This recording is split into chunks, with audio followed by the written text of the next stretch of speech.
72 గంటల్లోనే ఫోన్లోని అద్భుతమైన జ్యోతిష్య పరిష్కారం చూపిస్తారు.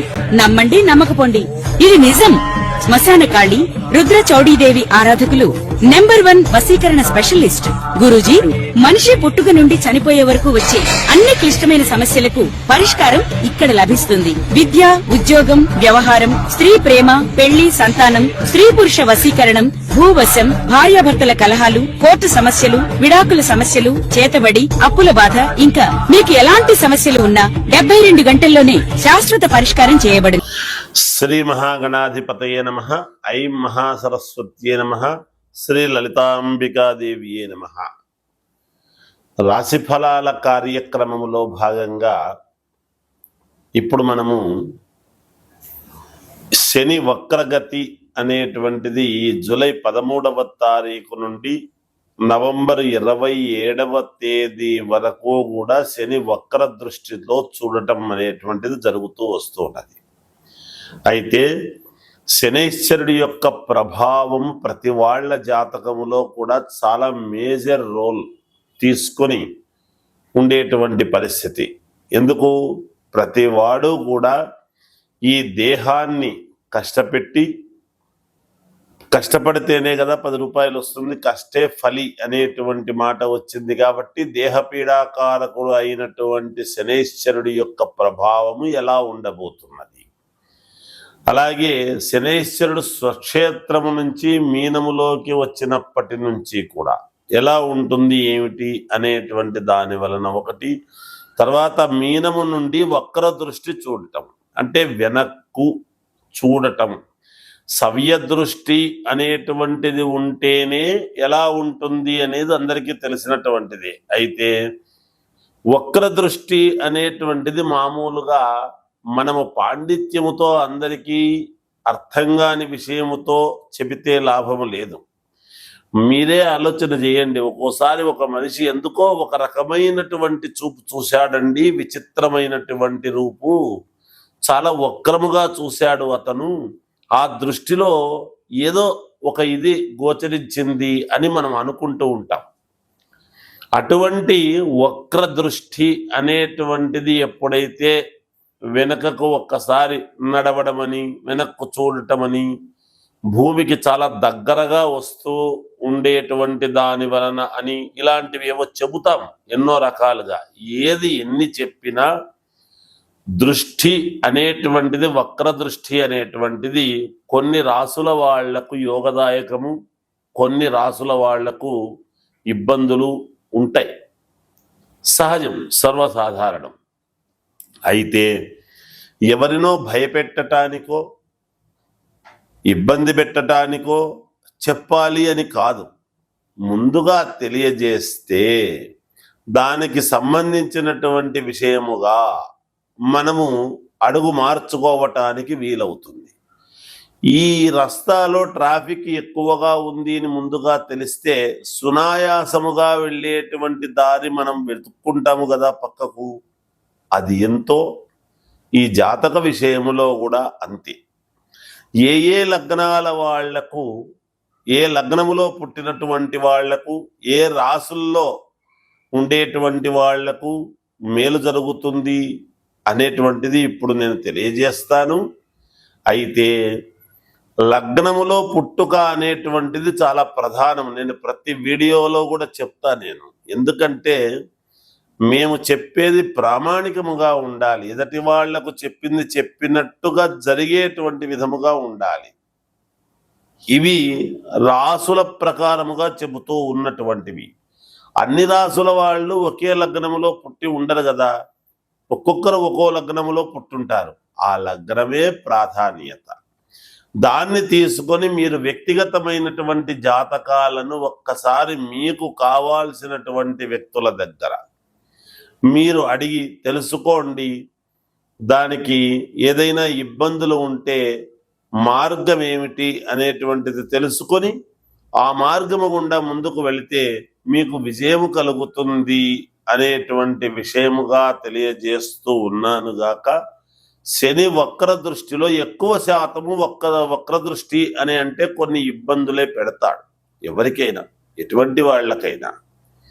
ఎంత స్వక్షేత్రములో ఉండి చూసేటువంటి స్థానాలు ఏమిటి అనేటువంటిది ఒకటి. ఇప్పుడు వక్ర దృష్టిలో ఉండేటువంటి దాని వలన 3వ స్థానములో ఉండేటువంటి వాళ్లకు, అలాగే 7వ స్థానములో ఉండేటువంటి వాళ్లకు, అలాగే 12వ స్థానము, ఇలా 5, 9 స్థానాలు, ఈ స్థానాల్లో ఉండేటువంటి వాళ్లకు ఎలా ఉంటుంది ఆ వక్ర దృష్టి వలన, మిగతా వాళ్ళకి ఎలా ఉంటుంది అనేటువంటిదే ఇప్పుడు తెలియజేస్తూ, మకర రాశి వారికి ఈ జూలై 13వ తేదీ నుండి నవంబర్ 27 వరకు శని వక్ర దృష్టితో చూస్తూ ఉండేటువంటి దాని వలన విపరీతమైనటువంటి శారీరకమైన శ్రమ ఉంటుంది. మీరు ఇంతకాలం నుంచి సంపాదించుకున్నటువంటి పేరు ప్రతిష్టలకు కాస్త భంగము వాటిల్లేటువంటి పరిస్థితి ఉన్నది. స్త్రీల నుంచి, భూముల నుండి, లేదా మీరు చేసేటువంటి పనుల్లో ఎక్కడో తప్పితము వలన మీ యొక్క కీర్తికి, ప్రతిష్టకు భంగము వాటిల్లి నలుగురిలో పలుచనయ్యేటువంటి పరిస్థితి, మాట తూలటం అనేటువంటిది కూడా ఆ పొరపాటు వలన మీరు మళ్ళీ వెనక్కి సర్దుకోలేనటువంటి పరిస్థితులు గోచరిస్తూ ఉన్నాయి. ఈ 4 నెలల పాటు కూడా మీరు అతి జాగ్రత్తగా అడుగు తీస్తే చాలా తెలివిగా ముందుకు అడుగు వేయాల్సినటువంటి పరిస్థితి ఉంటుంది. యోగము వచ్చింది కదా, నాకేమిటి, నాకొక కీర్తి వచ్చింది కదా అని అనుకొని ముందుకు అడుగు వేసే లోపల కాస్త అపకీర్తి కూడా మిమ్మల్ని వెంటాడేటువంటి పరిస్థితి గోచరిస్తూ ఉన్నది. అనుకున్నటువంటి పనులు ఇబ్బందులు కలుగజేస్తాయి. ధనానికి ఏమీ ఇబ్బంది ఉండదు, వస్తుంది. కానీ కీర్తి ప్రతిష్టలకు ఇబ్బంది కలిగేటువంటి పరిస్థితులుగా ఉన్నాయి.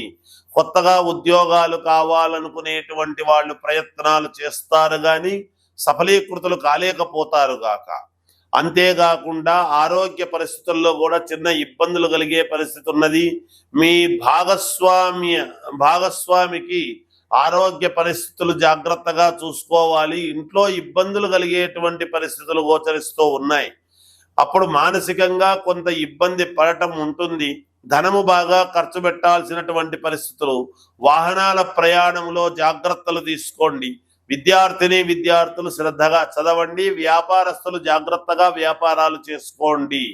వ్యక్తిగతమైనటువంటి జాతకాన్ని చూసుకొని ముందుకు వెళ్ళండి, సఫలీకృతులవుతారు. జయోస్తు.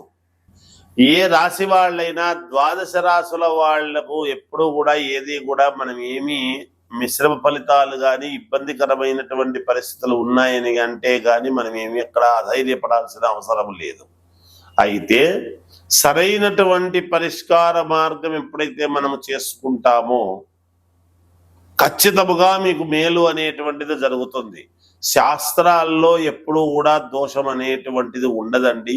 చెప్పేటువంటి శాస్త్రిలో దోషం ఉండవచ్చునేమో, మాలాంటి వాళ్ళల్లో ఎక్కువ చదువుకోక, జ్ఞానం ఎక్కువ లేక ఏదో ఒకటి చెబుదాములే అనేటువంటి భావనతో చెప్పడం అనేటువంటిది కాదు. నేను అందరినీ అనటం లేదు, ఎందుకంటే మహానుభావులు ఎంతో మంది ఎన్నో రకాలుగా చెబుతూ ఉంటారు. అయితే ఒకరొకరిది ఒక్కో రకమైనటువంటి భిన్న వైఖరి ఉంటుంది. అందుకనే మీకు నచ్చిన వాళ్ళ దగ్గర, మీకు అనుకూలమైనటువంటి వాళ్ళ దగ్గర మీరు మీ వ్యక్తిగతమైనటువంటి జాతకాన్ని ఎప్పుడైతే మనము జాతకాన్ని కరెక్ట్గా గనక సరి చేసుకుంటామో తప్పకుండా విజయం అనేటువంటిది మన వైపు ఉండి తీరుతుంది గాక. అందుకనే కదా మనం సరైనటువంటి చోట చూపించుకోవాలి. ఏదో ఒకటిలే 10 రూపాయలు తక్కువ కదా ఇక్కడ చెబుతున్నారులే అని అంటే వాళ్ళు తెలుసో తెలియకో ఏదో చెప్పుంటారు. మీరు 10 మందిని అడగండి, ఏది న్యాయమో తెలుసుకోండి. తెలుసుకొని జాగ్రత్తగా మీరు పరిహారాలు అనేటువంటివి చాలా అవసరం ఎప్పటికప్పుడు. ఆ పరిహారాలు మనం రోజు తింటున్నాం కదా, రోజు ఎందుకు తినాలి అని అనుకుంటే ఒకరోజు ఎప్పుడో తినకపోవచ్చు, ఒక్కసారి ఎప్పుడో పరిహారం పర్లేదులే అనుకోవచ్చు. కానీ రోజు పరిహారాలు చేసుకోమని అనలేదు. ఏ నెలకు ఆ నెల మనం చూసుకొని జాగ్రత్తగా అడుగులు వేయాలి. పరిహారం అనేది ఒక్కసారి చేసుకున్నాము అంటే మనకు అయనములు 2 6 నెలల పాటు మళ్ళీ మనం దాని వైపు చూడకూడదు. మళ్ళీ 6 నెలలకు మనం ఒక నిర్ణయం ఏమిటి అనేది తీసుకోవాలి. అది మనము అన్ని డబ్బుతోనే ముడిపెట్టేటువంటి పరిస్థితులు కూడా ఉండరాదుగాక. చిన్న చిన్న రెమెడీసే ఉంటాయి. మన నడవడికలో, మనము చేసేటువంటి పనులలో మనము నడిచే మార్గములో ఇలాంటివి ఎన్నో ఉంటాయి. కనుక ఎవరు ఏమీ ఆందోళన చెందవద్దు. అందరూ మీ వ్యక్తిగతమైనటువంటి జాతకాలు మీకు నచ్చినటువంటి వాళ్ళ దగ్గర చూపించుకోండి. సరైనటువంటి మార్గము నిర్ణయాలు తీసుకొని అడుగులు ముందుకు వెయ్యండి. తప్పకుండా విజయం అనేటువంటిది కలుగుతుంది.